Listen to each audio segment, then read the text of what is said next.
You put work into making everybody else happy and taking care of everybody else. The work is making yourself happy. Anchors and Eagles brings listeners into the studio with host Adam Facenda, a tattoo artist turned story chaser. And now, on to the show. What's up, guys? It's Adam Facenda, your host of Anchors and Eagles. Not for much longer. I'm going to have a co-host really soon. I'm talking to a friend of mine. I don't want to drop his name yet because I'm not sure if everything's going to work out, but I'm really hoping so. I'm actually talking to him after this podcast. The other thing is I'm going to start creating these a little bit more up to date. Previously, I've been making these about 2 or 3 at a time. The thing is, what's going on in my mind at that time is not the same thing that I want to express on maybe my social media platform or something like that.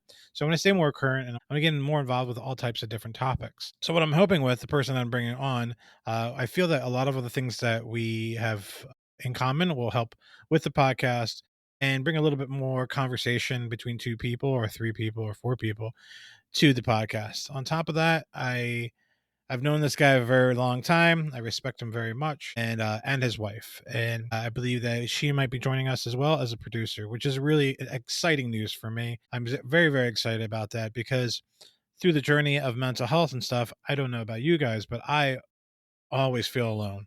It's been something that I've had to deal with my entire life, and I don't want everyone in my podcast to be a Debbie Downer. I want to actually be able to talk to people and bring them up, and maybe vice versa.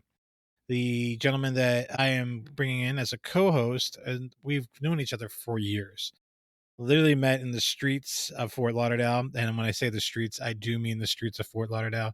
How we met is through a mutual friend, Lawrence D'Angelo. For those that know me and know or might have grown up around me or in my crew of friends. Lawrence is no longer with us, but if it wasn't for Lawrence, I wouldn't know this gentleman. So very excited about that. We've actually had some conversations about what we like, what we don't like, and I think we're really aligned. Today's conversation is hopefully get some sort of structure. That's one of the things that I have a problem with is structure. I usually come in here and say stuff off the fly.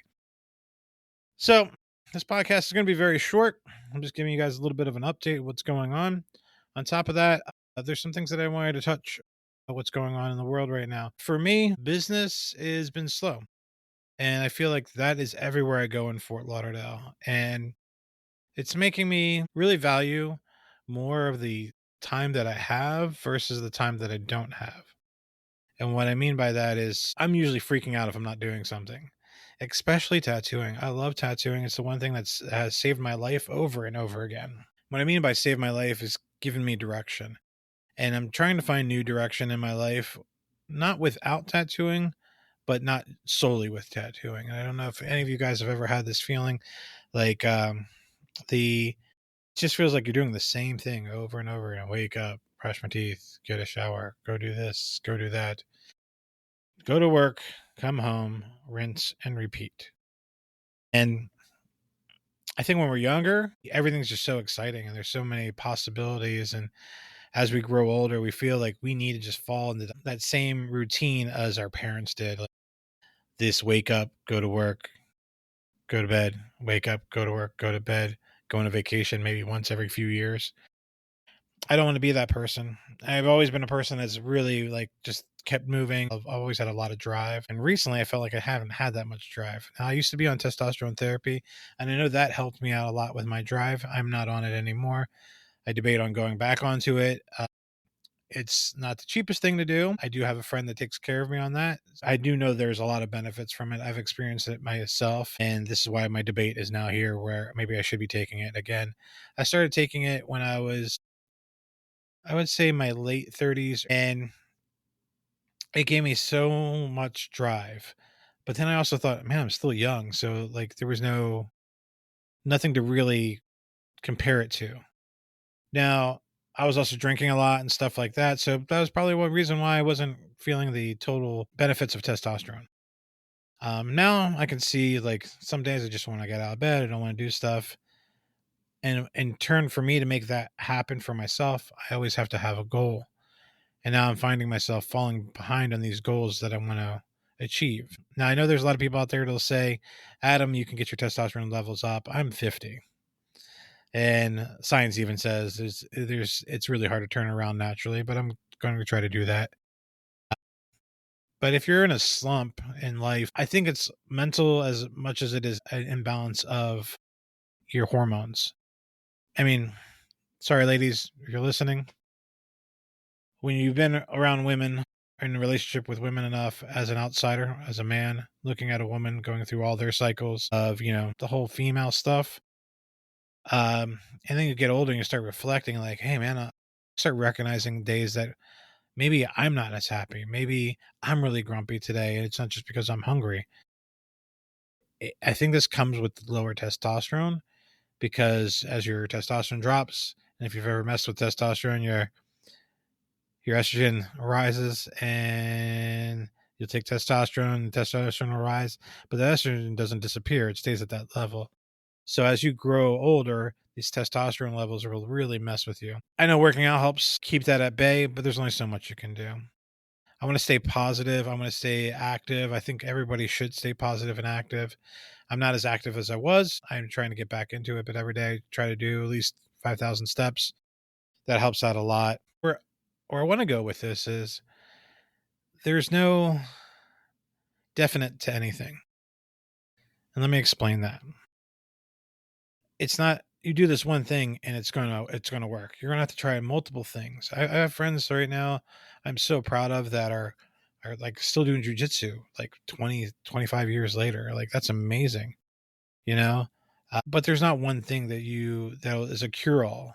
So you have to try multiple things. Right now, what's working for me is just waking up consistently, going and going to a dog park, being in the sun, getting some steps in, and then just taking the day as it comes to me.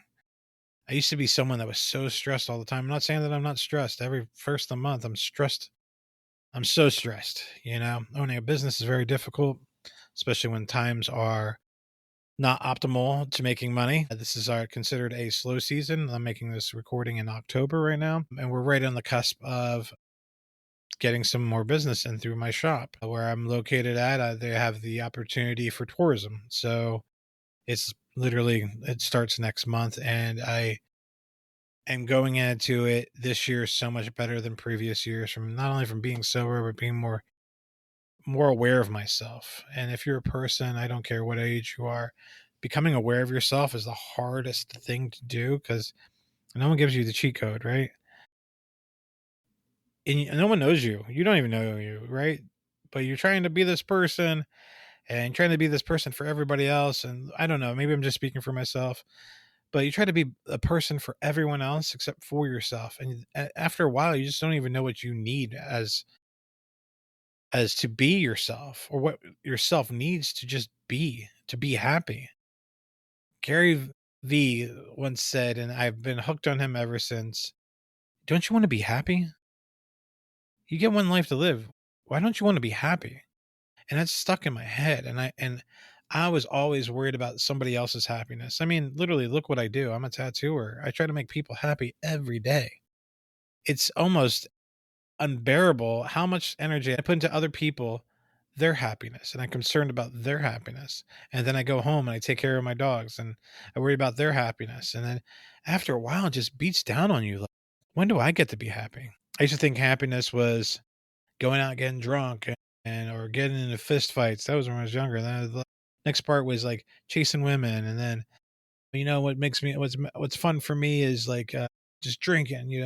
Just working hard and drinking. That's fun. And and when I look back now, I was literally doing most of that to make other people happy. Really, really difficult to sit quiet with yourself and start to identify things that you've been neglecting about yourself. It's depressing in itself at times. But I will tell you this, I'm not going to let this one get dark. I promise you. I can tell you this. If you do the work, which I always thought was the most weird thing to hear, do the work, do the work. And that means if you let me break it down how I understand it. The work is you put work into making everybody else happy and taking care of everybody else. The work is making yourself happy, doing things for you. And I'm so grateful. I'm so grateful that Katie told me to go and start talking to my therapist again because the last time I went to my therapist, it really, really sunk in and we really did some great work. I was doing RDM and it helped out a lot, but there was a lot of work before I even got to that point, and, I still use it to this day. If you're not seeing a therapist and you're later in your life, and I would say in your 40s and you're not happy, and shoot, if you're in your late 30s and you're not happy, go see a therapist. There's nothing wrong with it, man. And I don't care what gender you are, there's nothing wrong with it. And if it doesn't feel right, find another therapist. That was one thing that I learned very fast. And I don't know if it was my mother that told me this or who told it to me, but they're like, if you don't like the therapist that you have, you can go get another one. And it was like an epiphany. Like, I can get another one. They're not all the same. You mean it's not like a food chain where they all make the same food? No, every therapist is different. They've kind of different backgrounds, different education, all that.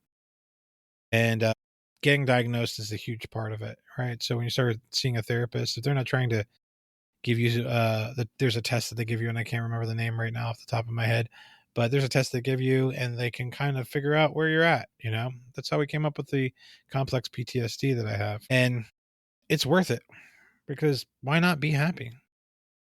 I'm telling you this right now, and I'm not one to tell people to stop drinking or tell them what to do, but the best thing that I've ever done with my life was stop drinking. And there's so many parts to that. Like, give yourself, I'll give you a challenge. Give yourself 30 days. See, the first 7 days that you're getting sober is hard because it's still in your system, right? But you're just getting by, you're good, and then that 8th day, you're like your body starts craving. But alcohol really isn't out of your system for at least 7 days.